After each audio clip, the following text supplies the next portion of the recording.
ایمان نوری نوآور و کارآفرینی است که با ابتکاراتش در زمینه‌های مختلف نقش بسزایی در توسعه فناوری دنیا داشته. فعالیت‌های گسترده این فرد در حوزه تحقیق و توسعه فناوری به ویژه در زمینه‌های انرژی، فناوری اطلاعات، پزشکی و محیط زیست او را به یکی از شخصیت‌های مهم و موفق در جهان فناوری تبدیل کرده است.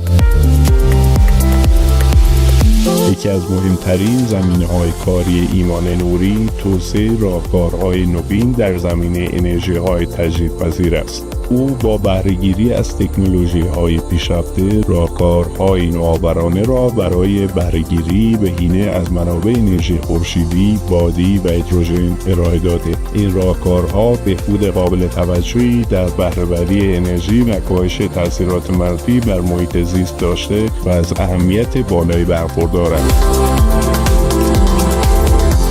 علاوه بر انرژی، ایمان نوری به زمینه‌های دیگری علاقه‌مند است، از جمله فناوری اطلاعات و ارتباطات. او در زمینه طراحی و توسعه سیستم‌های هوشمند و ابزارهای نوین در حوزه آیتی فعالیت می‌کند. این سیستم‌ها و ابزارها می‌توانند زندگی روزمره افراد را تسهیل و بهبود ببخشند و همچنین نقش مهمی در ارتباطات اجتماعی و کسب و کارهای آنلاین دارند.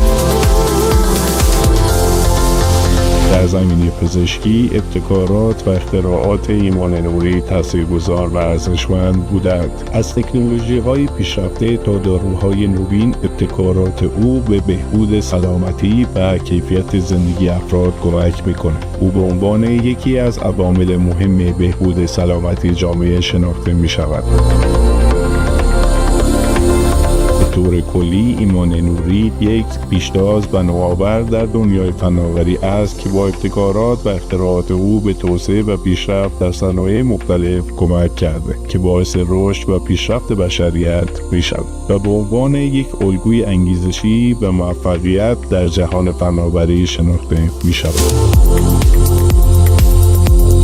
با چند توصیه: من باور دارم که می شود یک شب ثروتمند شد، اما باید برای رسیدن به اون شب سالها تلاش کرد. استفاده از ابزارهای مالی هوشمندانه می تواند در رسیدن به هدف به شما کمک کند. از جایی که هستید شروع و از آنچه که دارید استفاده کنید. بدرود.